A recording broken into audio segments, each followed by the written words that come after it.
ఇది ప్రజా వేదిక. నమస్తే, నేను స్వప్న, జర్నలిస్ట్.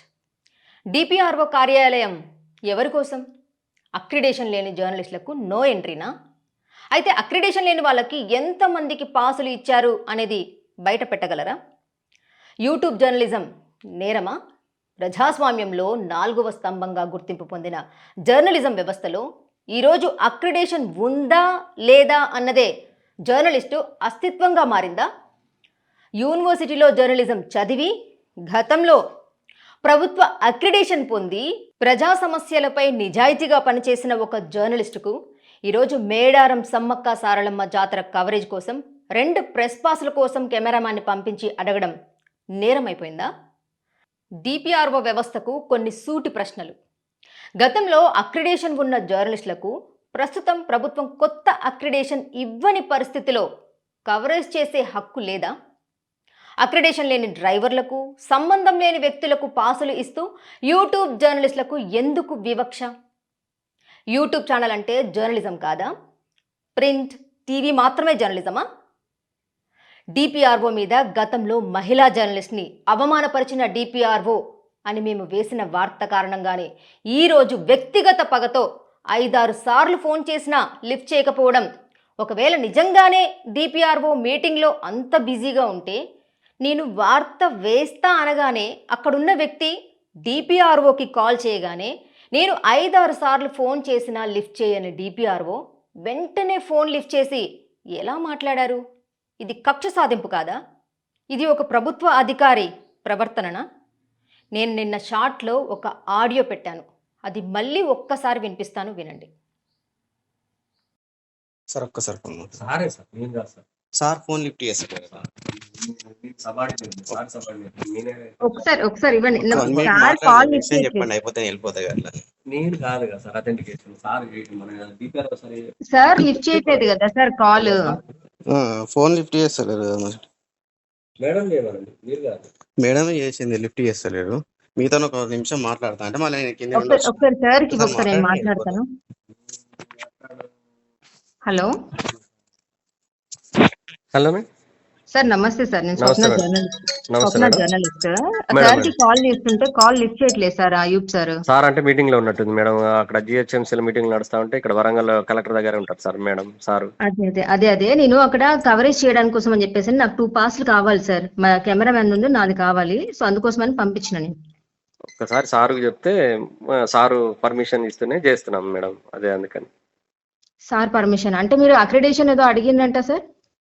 మేడం అక్రిడేషన్ తీసుకొని రండి అది ఏదో అడిగిందంట కదా సార్. మీవి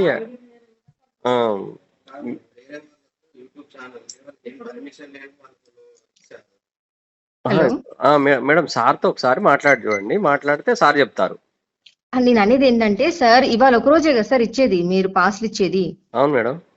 మరి ఇప్పుడు సార్ లిఫ్ట్ చేయట్లేదు, మీటింగ్ లో ఉంటారు, టైం అయిపోతుంది, అప్పుడు ఒకవేళ మాకు పాసులు రావు ఎలా మరి? దానికి కూడా చెప్పండి. ఇప్పుడు సార్ మీటింగ్ లో ఉన్నారని చెప్పారు కదా సార్, మీరు దీన్ని నేను అగ్రీ చేస్తాను. బట్ ఓ సార్ మాత్రమే లిఫ్ట్ చేసి సార్ మాత్రమే మాట్లాడితే సార్ మాత్రమే చెప్తే మేము ఇస్తాము అని అనుకుంటే గనక మరి ఇప్పుడు సార్ రారు, సాయంత్రం వరకు కూడా మీద అయిపోతుంది, టైమింగ్ అయిపోతుంది, అప్పుడు మేము ఏం చేయాలో దానికి చెప్పండి, ఆల్టర్నేట్ చెప్పండి సార్ అంటున్నా. సారు చెప్పిన ఒకవేళ అక్రిడేషనే క్రైటీరియా అయితే గనక అక్రిడేషన్ లేని వాళ్ళు, వెళ్ళిన వాళ్ళు, పాసులు తీసుకుని వెళ్ళిన వాళ్ళు చాలా మంది ఉన్నారు, వాళ్ళందరి వార్త వేయమంటే నేను కూడా వేస్తాను మరి. Hello sir. హలో మేడం, ఏమైంది సార్? తీసేసుకున్నావు ఎందుకు? మాట్లాడ నువ్వు. తీసుకొని ఫోన్ ఇస్తున్నారు సార్. అదే నేను రూల్స్ మాట్లాడేసరికి ఫోన్ ఇచ్చేస్తున్నారు. వచ్చే రాకేష్ వచ్చి. విన్నారు కదా మీరు, సరిగ్గా విన్నారా? అందులో పక్కన ఒక వ్యక్తి యూట్యూబ్ ఛానల్కి ఇవ్వట్లేదు అని మాట్లాడుతున్నారు.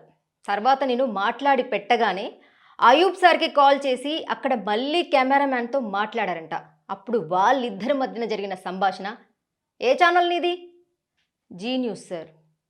అదెక్కడ ఛానల్? మేము ఎప్పుడు వినలేదు, చూడలేదు. శాటిలైట్ ఛానలా?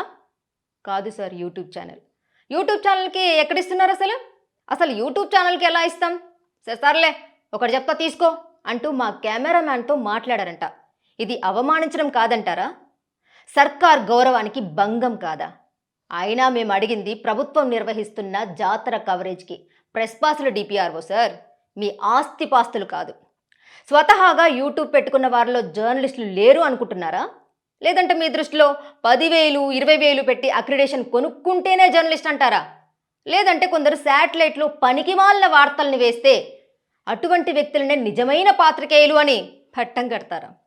అది కాదంటే జర్నలిజం చేయకపోయినా, సరిగ్గా మాట్లాడడం రాకపోయినా, ముద్దులు పెట్టుకుంటూ డాన్సులు వేస్తూ, స్ట్రీట్ ఫుడ్స్ అంటూ, బట్టల వ్యాపారం చేసుకునే వారికి, పార్లర్లు నడుపుకునే వారికి ప్రమోషన్స్ చేస్తూ, పొలిటీషియన్స్ దగ్గరికి వెళ్ళినప్పుడు ప్రశ్నించకుండా పొలిటీషియన్స్ని జోకుతూ, పోలీసులతో ఫోజులు కొడుతూ, ఫోటోలు దిగుతూ, జర్నలిస్ట్ అని ట్యాగ్ తగిలించుకొని ఏదో సమాజ సేవ చేస్తున్నట్లు కలగురగంపల పనికిమాలిన రీల్స్ అన్నీ వేస్తూ పబ్లిసిటీ తెచ్చుకునే వాళ్ళే జర్నలిస్ట్ అని మీరు వాళ్ళకి ఏమైనా సర్టిఫికేట్ ఇస్తున్నారా సార్?